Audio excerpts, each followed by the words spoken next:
Good evening, ladies and gentlemen. I'm Sebastian Zubieta. I'm the music director at America Society. Welcome to this virtual event with the Orchestra of St. Luke's. We are very happy to have this opportunity to talk to everybody, also in preparation of the concert that we'll have on Friday and the several other dates that this program will get around New York City in the next few days. We have worked with the Orchestra of St. Luke's before. I think the first time was many, many years ago, before anybody watching was born. We had a wonderful concert and a wonderful program years ago. So we're really happy to be collaborating with them again in this amazing show that has a bunch of young composers. Well, you'll see the music. You'll meet them a little more today, and you will hear their music over the week here in New York and then online. So with that, I would like to introduce Andrew Roitstein, the Director of Education and of the Orchestra of St. Luke's, who will tell you a bit more of what is happening, what this evening will be about, and more than that, what about this whole project and how it came to be. Thank you, Andrew. Thank you, Sebastian, and thanks to everybody at America Society for hosting this event tonight and hosting the concert. So I'm Andrew Roitstein. I'm Director of Education and Community Engagement at the Orchestra of St. Luke's. The Orchestra of St. Luke's is an orchestra we play all over the city in Carnegie Hall, about 80 services a year. And this week we are in the middle of our 5-borough tour where we play all over the city, free concerts, and we'll be playing at America Society this Friday, March 11th. This concert is titled Earthworks, Music for Our Planet, and it features music by 6 living composers who are all affiliated with the Gabriela Lena Frank Creative Academy of Music. This evening, and today on the West Coast, today is an opportunity to hear directly from several of these composers. We've got 4 out of 6 of them here with us today. So it's an opportunity for you all in the audience to also ask them questions. So we encourage you to write your questions in the chat in the YouTube. We'll be looking at it, and we'll have some time at the end of the hour to answer as many of those questions as possible. So I wanted to start off today just by introducing everybody who we have here. And then we'll talk a little bit more about why we're doing this concert and how you can hear it. but I wanted to talk about introduce our host for these concerts, an environmental educator, Ali Stoffo. Ali, can you please wave hi? Hi, Ali. Welcome. And we have 4 composers here tonight. We have Akshaya Tucker, Michael Thomas Foumai, Iman Habibi, and we have a surprise composer guest with us, Nicolas Benavides. He wasn't sure if he was going to make it, but Nick, it sounds like you weren't called for jury duty today, so we're so lucky to have you here today. So before we start hearing from the composers and from Ali, I just wanted to give a little bit of background about this concert series and our relationship with the Gabriela Lena Frank Creative Academy of Music. Composer Gabriela Lena Frank has been a longtime collaborator of Orchestra of St. Luke's. We've commissioned works by her in the past. About 3 years ago, we did narrative biographical concerts for about 5,000 kids in the city to have them understand who is this composer, what is she doing. And Gabriela is just doing some amazing work as a composer, as an advocate, as a community builder. And this concert is really inspired by the ethos of her academy and their climate commitment.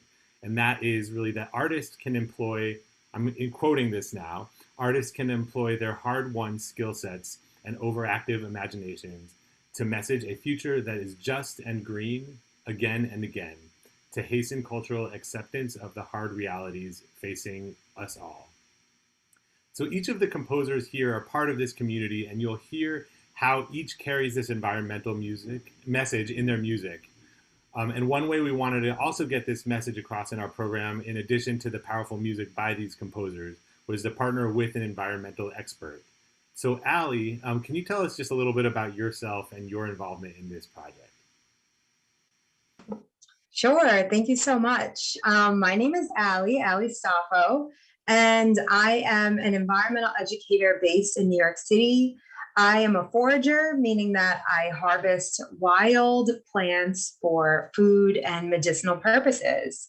And this shocks a lot of people to hear that I do this in New York City. So my goal with my work is to help people see that we can connect with nature no matter how urban our environment is. And my role in this amazing Earthwork series has been to speak with all of these composers and understand the goal behind their music and really the inspiration behind their music, and tie it to larger environmental sustainability and climate issues that the Gabriela Lena Frank's Composing Earth program really focuses on with their music, and tie the two together for the audiences that are attending these concerts. So this has been a really great experience for me to learn so much about these cultural workers. So the first thing that I want to do today is to ask each of the composers on the call to tell us who they are again, where they are, because it's a global group, the name of your piece, and just like a short description of your piece. And we'll start with Akshaya, then we'll go to Michael, then Iman, then Nick. So hi, everybody. My name is Akshaya Tucker. I'm a composer currently based in Los Angeles. I can see some beautiful mountains from my window here and sunny palm trees. So in my music, I frequently am inspired by my background both as a cellist and classical Indian dancer. I studied classical Indian Odissi dance for 20 years growing up. And so you'll hear some of these Indian music influence in my music as well. So the piece that will be played is called In Whose Mouth the Stars. I wrote this piece in 2019. This piece tells the story of the god Krishna and Hindu tradition. It relates a narrative of when Krishna was a boy and his mother caught him eating sand, and she pries his mouth open only to find the universe, the entire, like everything, herself, her village, weather systems, this kind of miraculous, vast connectedness of everything. And so that is what my piece is about, this miraculous moment of awe and connectedness.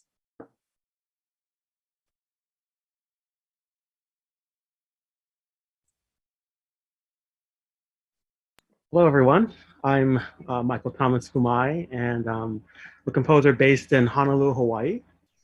That's where I was born as well, and where a lot of my music focuses on today in terms of themes, in terms of programmatic ideas. I take inspiration from Hawaiian history, from mythology, and the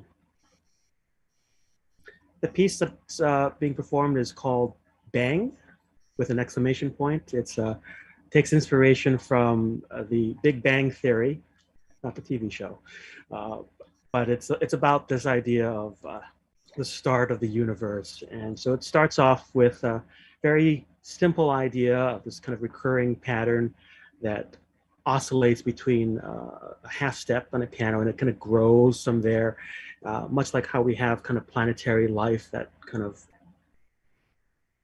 expands from one point. So there's lots of kind of these powerful splashes of energy that kind of illustrate life evolving over great swaths of time. And it's for 6 instruments. And I wrote this a long time ago, 2008. And I think it still very much speaks to the work that I focus on today about music inspired by the natural world.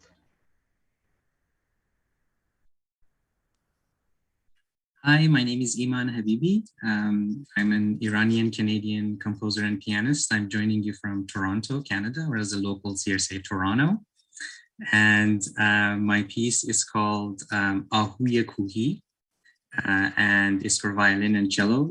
The title of the piece in Persian means mountain gazelle or mountain deer.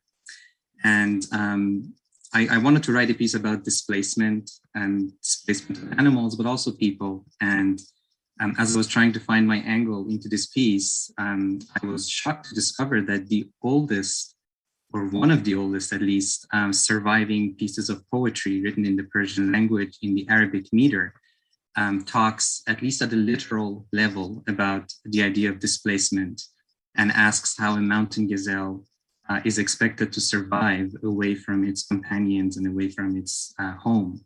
So I thought it's fascinating that these concepts have been in the arts for such a long time, and we've noticed these changes for such a long time, and yet we haven't done much about it. So that's kind of the idea behind the piece, and yeah.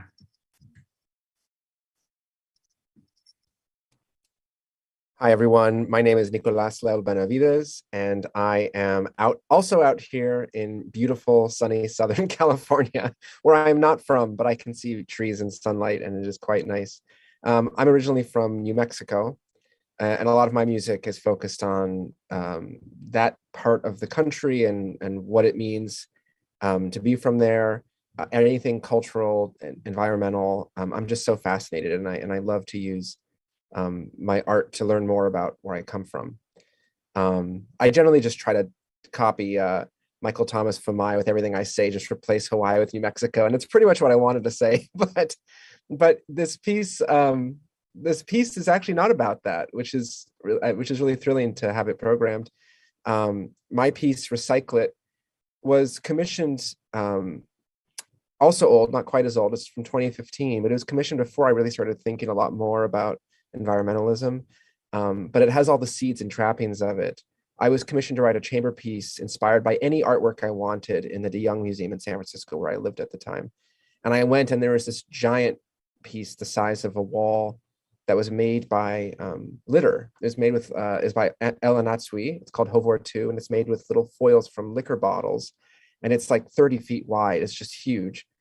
And it seems to glitter in the sunlight, and it was just in motion. And I was just so taken with it. It's a piece that is still, but has so much motion to it. And I was really inspired by the idea of recycling to make something that is unrecognizable in its current form, but comes from discarded materials. And so I borrowed musically from just liberally from things that I loved, like little snippets, little windows. And, you know, now that I'm reflecting upon it now, it really kind of was the beginning of, I think, what led me to continue to explore what it means to take fragments of something in the past and put them together for solutions for the future. And it's a piece I enjoy, and thank you for programming it. Thank you, everyone, so much. And, I think that this process has been specifically enjoyable for me as an environmental educator and someone who comes from this background, is because I got to hear really how unique all the composers' experiences were and how rooted your inspirations in environmentalism really is, and how you're tying this together with your skills. I want to start off my first question directed at Iman.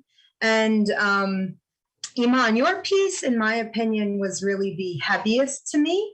It felt the heaviest. The subject matter was about displacement, and something that I said in my script for this concert, after synthesizing the ideas that you were trying to communicate and also the message of the music, was that displacement is something all species have in common. Native birds don't get a warning when their forests are cleared for a cattle farm, and humans don't get any warning either when their infrastructure is destroyed by a hurricane. So I think that was a connection that was really heavy, sad, but awakening. And I think that's really what you wanted to communicate with this piece. So my question to you is that you've been involved in this Gabriela Lena Frank's Composing Earth program.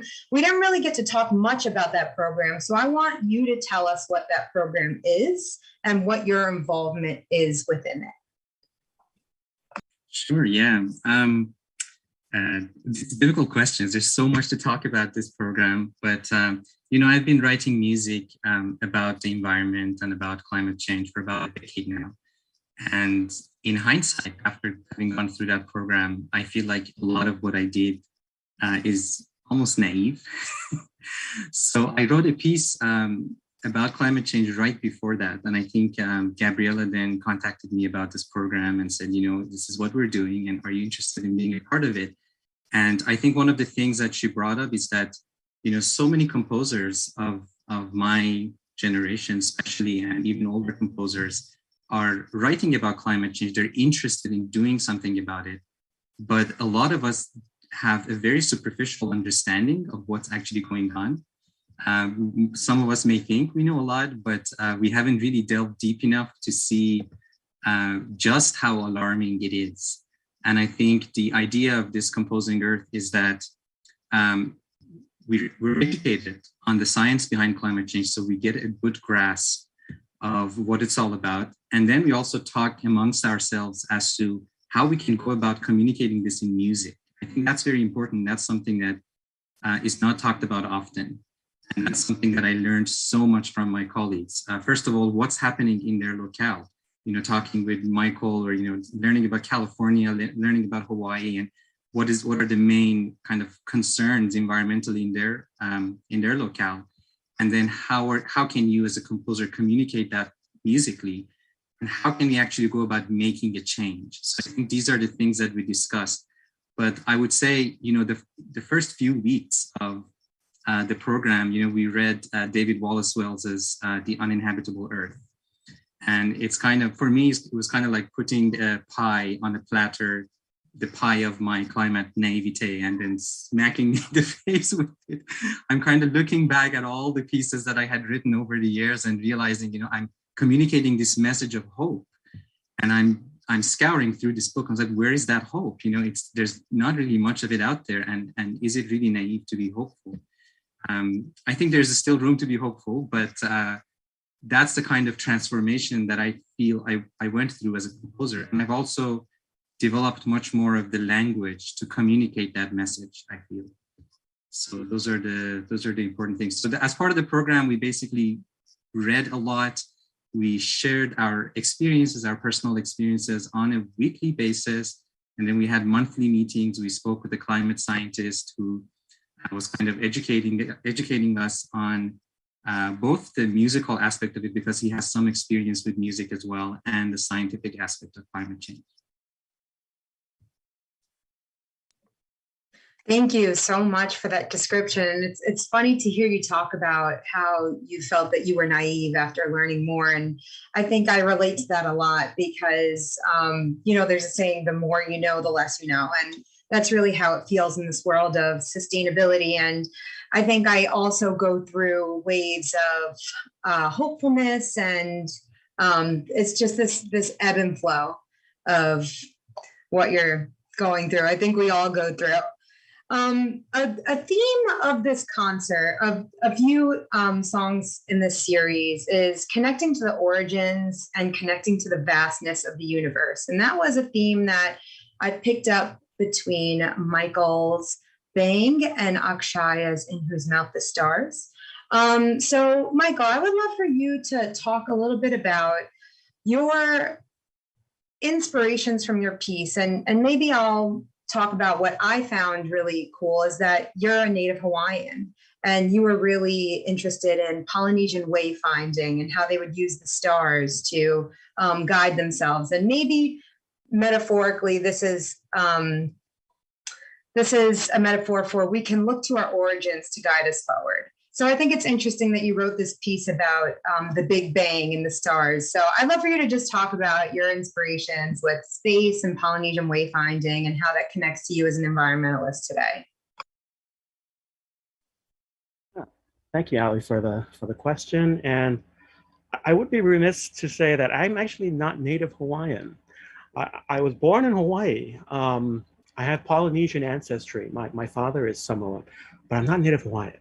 But I was born in Hawaii, and I've kind of adopted my home culture, and it's welcomed me and it's embraced me. And so my inspiration for Bang and a lot of my recent works is something that now ties into my interest in finding out where I'm from, identity, place, and after graduating from college in 2014, I think I was faced with what many composers are faced with. What do I do next? And I looked inward, and I looked towards understanding the culture of my home. And shamelessly, I didn't know that much. And so as I started to look into how Hawaiians got to Hawaii, I discovered Polynesian wayfinding. I discovered their connection and their relationship to being stewards of the land, of the environment. You know, ancient Hawaiians were in Hawaii for quite a long time, sustaining a population of over 100,000 people without any contact with the Western world. And so to think about that today, we need to import almost 90% of everything that we have to eat and all of our goods that we use to survive in life today. So there's a dependency on bringing things in.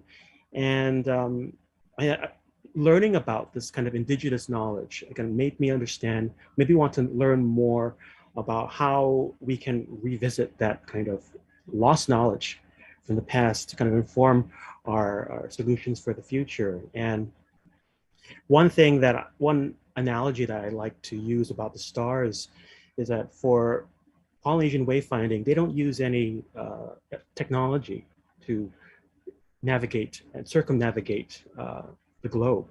They rely basically on starlight and the currents of the ocean, natural signs to guide them into the future, a future destination. And we think about when we look to the stars, it's the stuff of science fiction in most cases where we think it's the future to go into this final frontier.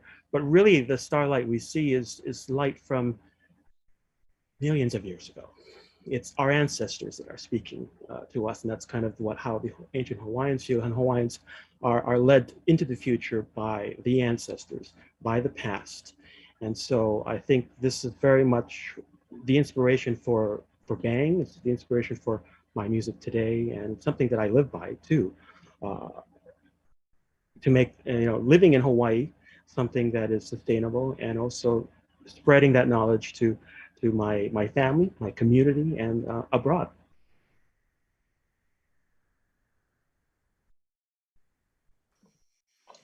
Thank you, Michael. It's so great to hear your background. I'm sure other people would love to pick your brain on all this knowledge as well. It's really such a cool topic. Michael's piece flows directly into Akshaya's piece, as I mentioned before.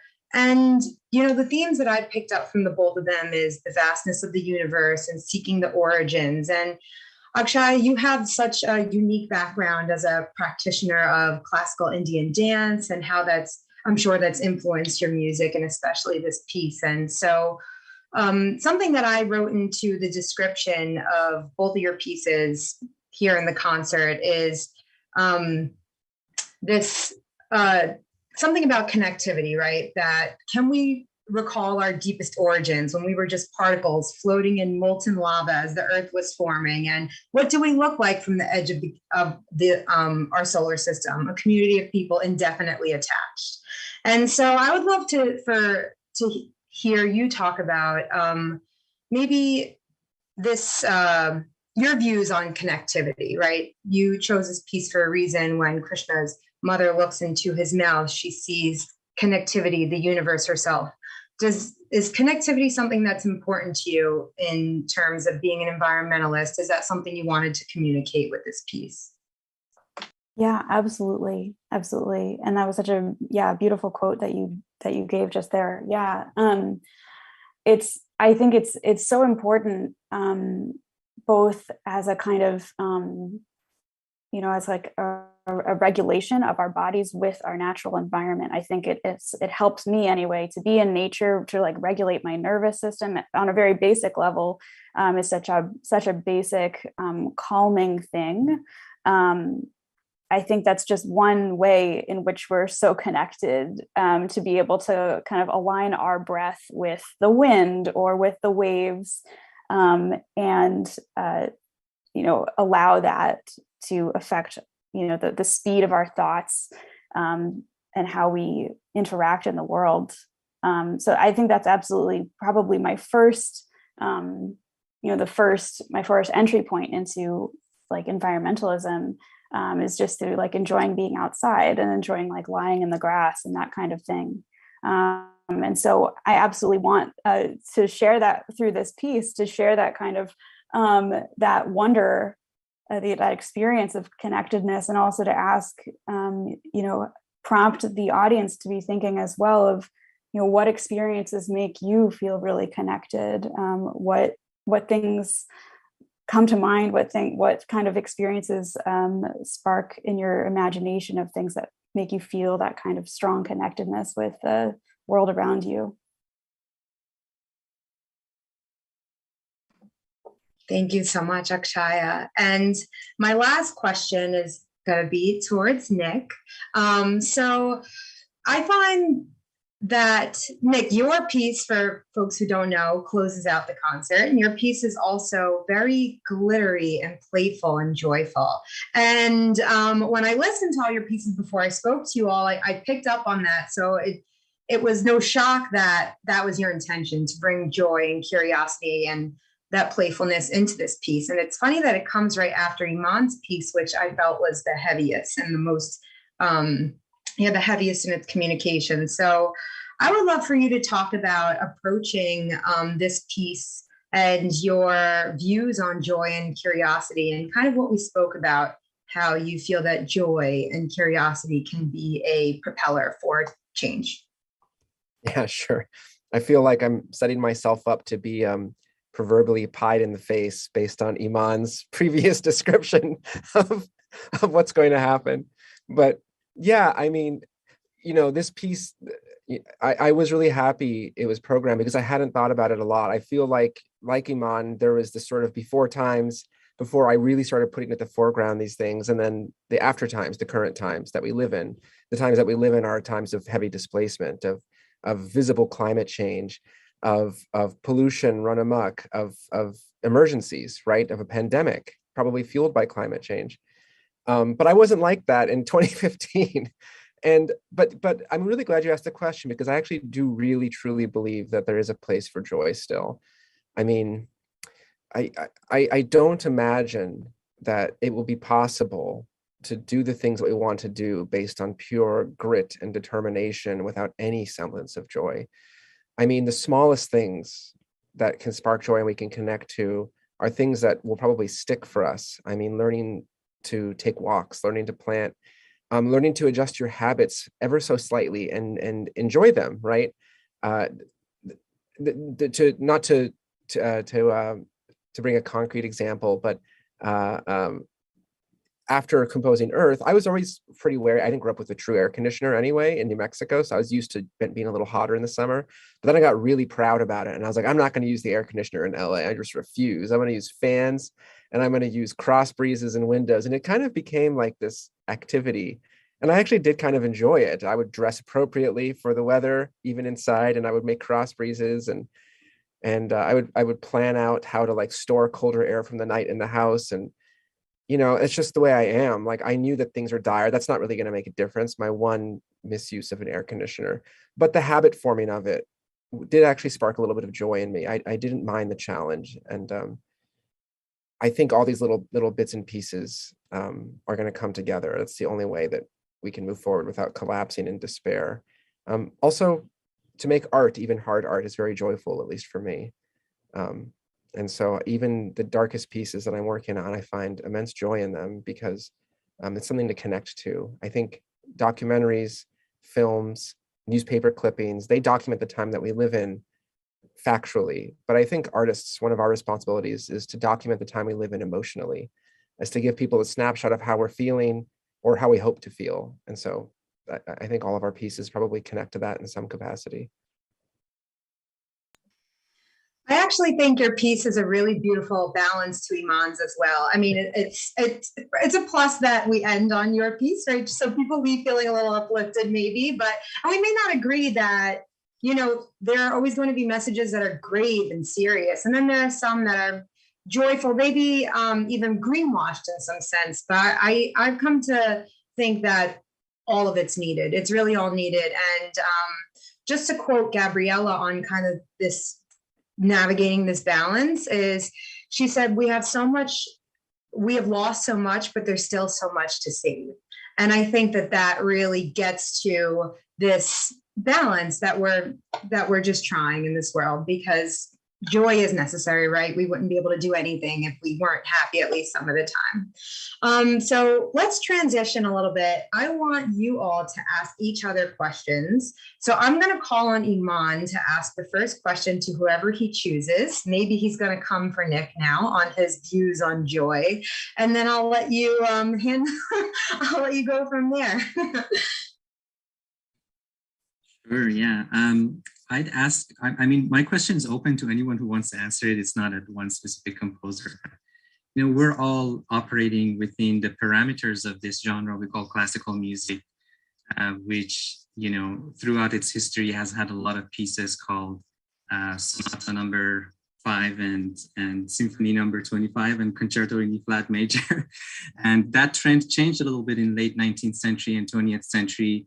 There was more programmatic music, but really the bulk of the music that gets programmed, our concert formatting, everything is really geared towards absolute music. It's geared towards music that is not really, doesn't have a program or subject matter to it, and it's abstract in some ways.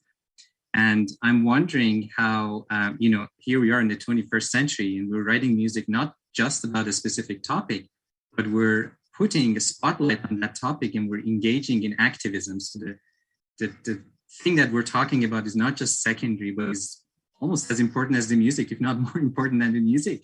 So I'm wondering how my composer colleagues have dealt with that. How much has it been inhibiting for you to do this within this environment? Has it helped you maybe to be different and to do this, or have you received some pushback? And I mean, if you guys want to pick on someone to answer that, that's fine. Or if you would like to answer, I'm curious to hear from everyone.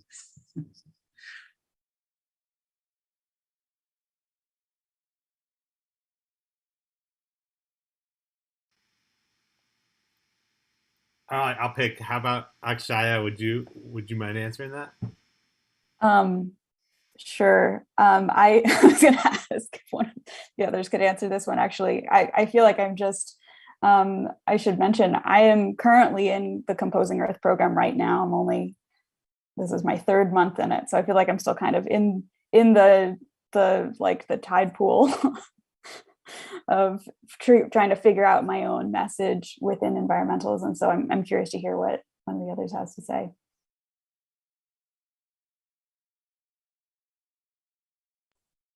I'll answer Iman's question. I I feel that I haven't really had any pushback, and it hasn't been inhibiting at all. In fact, you know, I've always composed music to tell a story. Um, I don't think I've written any absolute music, and I don't think there's anything wrong with that. Um, Personally, I just that's the way I was brought up, and have learned to enjoy music. That music always gives me pleasure in a way that I'm like I'm watching a movie when I'm listening to the soundtrack, and I haven't really again had any pushback in the topic of climate change in my own music, and I'm speaking from a community from where I'm at and in Hawaii, where I think Hawaii represents, since we're an island in the middle of the Pacific, very isolated. Things that happen on a global scale happen more quickly where I'm at. And so with sea level rise, with population, overpopulation, overgrowth, and an economy that's based off of tourism and real estate growth development, we can see that the taxes of the resources of land and the resources, you can see that happening very quickly in the matter of several years instead of waiting a decade. And so writing music that focuses on this, as an example, there's a piece that I was part of called The Symphony of the Hawaiian Birds, which was a multimedia collaboration with composers from all over Hawaii to educate elementary school kids in learning about indigenous species that are being wiped out. And it was very much embraced, and I think that it was embraced because the issues of climate change are felt right now. We can see them and feel them in Hawaii. And so I think the idea of music that tells a story and is about a specific topic, I think, is very natural for me, and I think it's been very well received by a larger audience.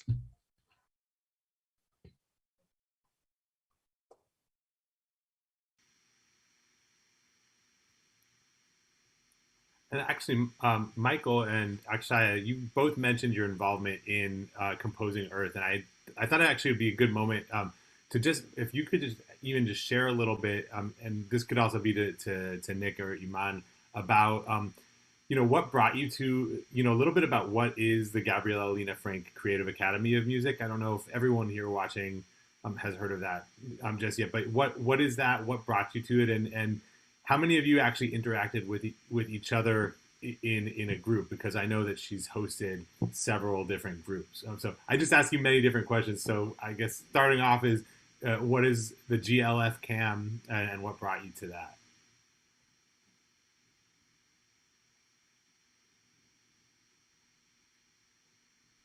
I can bite on that if you want, since I feel like you all did such great job answering questions so far. Yeah, so GLF Cam is a composer.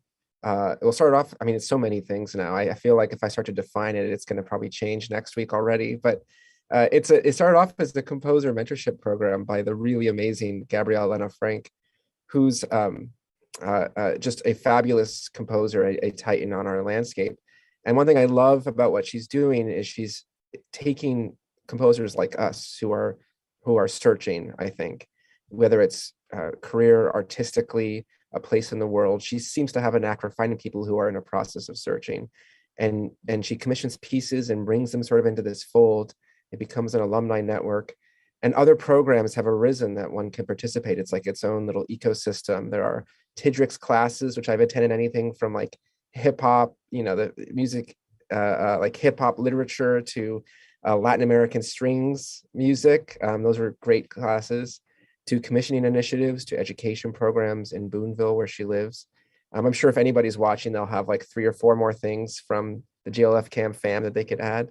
But it's become this big thing. And I think it's really, I was so thrilled to be part of Composing Earth, because it felt like she was building towards that. Artist as citizen, artist as a contributor, as I like how Ali called us cultural workers, because I actually do believe artists are workers, and to think of ourselves as otherwise does a disservice to workers everywhere. We're doing work, and our work has a place in the world. And to treat us as workers who are able to be trained and learn new things and understand new things, I think is a great strength. And so it culminated with us doing Composing Earth, which was, God, close to a year, not quite a year, I think, but monthly meetings, a cohort getting together, and studies. And all of us learning, taking what we learned to create music inspired by it. And what I love about it, the last thing I'll say about Composing Earth, which is I think a question that's still open, so maybe a spoiler, Akshaya, if you're still on your path in this cycle, is there's not really an answer to what exactly can music do. It really is like, what part of the process do you want to jump in on? What part of this active movement do you want to be a part of as a cultural worker? I'm going to keep saying that because I love it, Ali. Thank you. And I think, like, yeah, we finished the program, or the three of us did, but I'm still wondering that all the time. And I think that's the point, is I'm constantly looking at a situation and I'm wondering to myself, at what level am I going to interact with what I know and the art that I want to make? And what can I do, whether it's directly through my artwork or indirectly through the things that I do around it. Like, choosing not to fly somewhere for a particular thing, or mitigating my carbon footprint, or talking about it with people who will listen. I think that's the most amazing thing that she's done, is it's not really a one and done commission, but it seems like a lifelong relationship and group of colleagues. So I am extremely grateful to Gabriela for this. I will say, as a short anecdote, I knew of her music for years. She really was the reason I wanted to start looking inward, seeing her music and her career. And I won't tell this longer story, but I ran into her without saying hi to her for years in the Bay Area, where I lived at the time, where she lived in Berkeley. And I always thought, oh, I missed my chance to meet her. I'll never make it again. And my last ditch effort was to apply to be part of GLF Cam. and I was so thrilled when I was chosen, because I finally got to meet my hero, but then I also got to make a bunch of friends in the process. And so it's just always wonderful to be a part of the group. And I met Akshaya. Akshaya and I were in the same original group that got commissioned and stayed in Boonville for a few days. Yeah, absolutely. I just wanted to add the reason that I am part of it now, I think, or what drew me to Composing Earth, was the trust in the atmosphere of trust. I already trusted Gabriela, having worked with her before. And it's a really emotional topic to face, like, repeatedly after you're reading a book and coming and talking about it, reading another thing, watching films.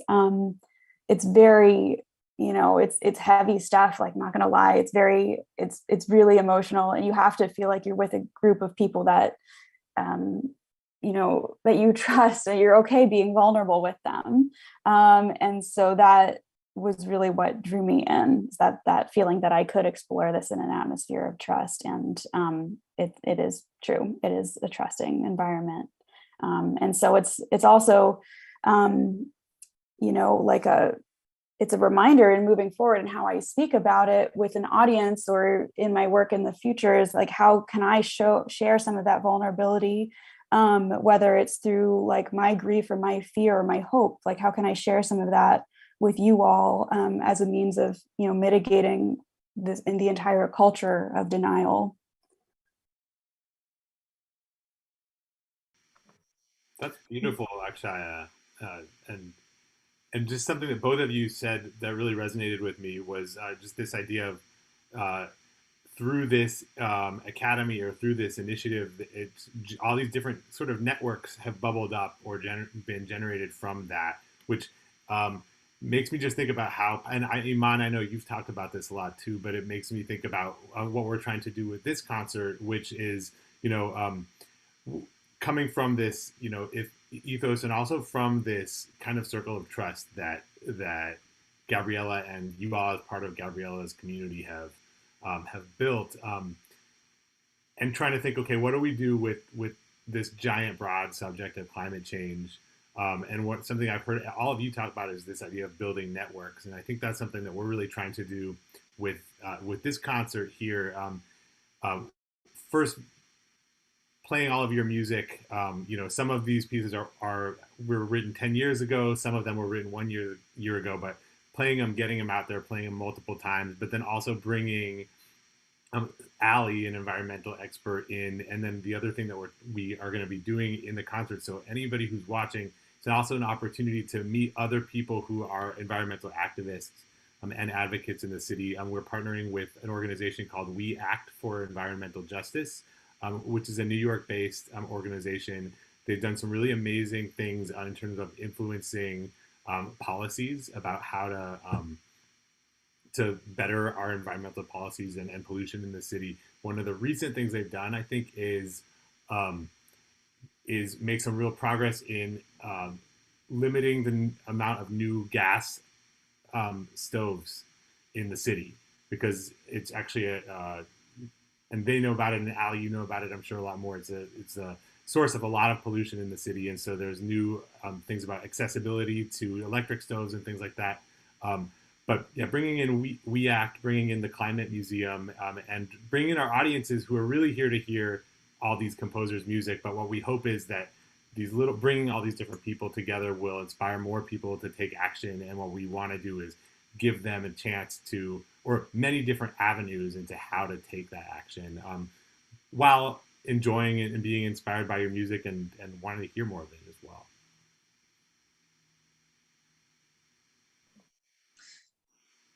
Thank you all so much. I mean, I think that the last thing I want to say today is that, I'm Akshaya, hearing you talk about having this cohort really brought me back to my sustainability school days. And, going through this, it felt like going through almost like a deep transformation of self just to study sustainability, because, it was something where we were prompted to really consider our own impact in this world. And so, I think that is a really powerful process. And I imagine that's what you've all went through and we all are continuing to go through. But I call you all cultural workers because, yes, it is work. And, something that we all have to face is that we can't solve all of the world's problems, period. And we can't solve all the world's problems on our own. We all have unique skill sets. And so now what I do as a foraging educator is much more suited to my skills right now than when I was a green energy consultant in a building in Manhattan. And I think that all of you are bringing something really unique to the table. And so I hope that you are 100% aware of that and don't question, if your work would be, you would be more suited doing something else, right? Like you as a composer spreading this message is just as valid as, another climate worker, let's call them. So thank you all so much for doing this work and dedicating your passion and your artistic creativity to this cause and being a part of this. And it's been really great to be a part of this as well. I'm going to transition it to Andrew, who will read any questions that are in the chat. And if not, then that's it. Thank you, everyone. Thanks, Ali. And actually, right now we don't have questions. But I have a question, and it's for you, Ali. Ali also runs her own business called Glam Gardener NYC, and you've got a lot of really amazing initiatives there. And I'm curious to hear how your experience with this group of musicians and composers. What do you think is possible in terms of the inclusion of music and environmental activism now? After having had this experience, really diving deep into the worlds of all these composers here? Oh gosh, that's such like a great question. And I mean, it's hard to give both a short and a long answer. So let me think about this just really quickly so I can give an intentional answer.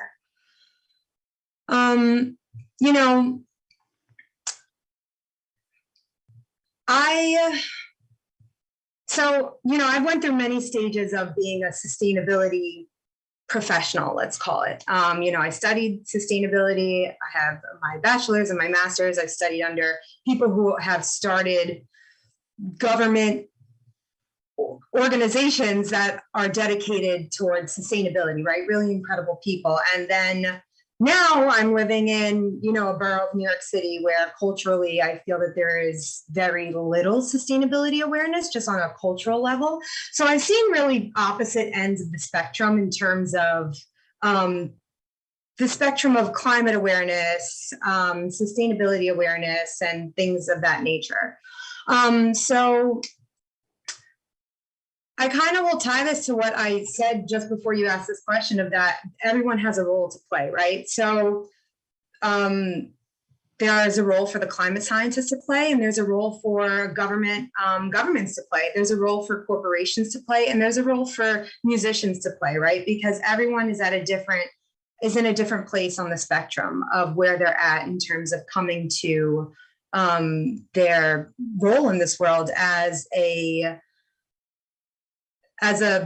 human, right? As a sustainability practitioner in their own right. So the role of musicians and cultural workers in this way is to do just that, is to bring this message to the masses, to people that don't have either the ability, the understanding, or the interest in hearing it via a documentary or via a class or via a scientist, right? So we're all communicators and we all have different skills in the way that we can get messages across to people. I love working with kids. I'm really great at taking complex things and getting kids interested in this. Now, do I know how these kids will grow up to be? Will they grow up to be sustainability scientists? Will they grow up to love nature? That's a little bit out of my hands.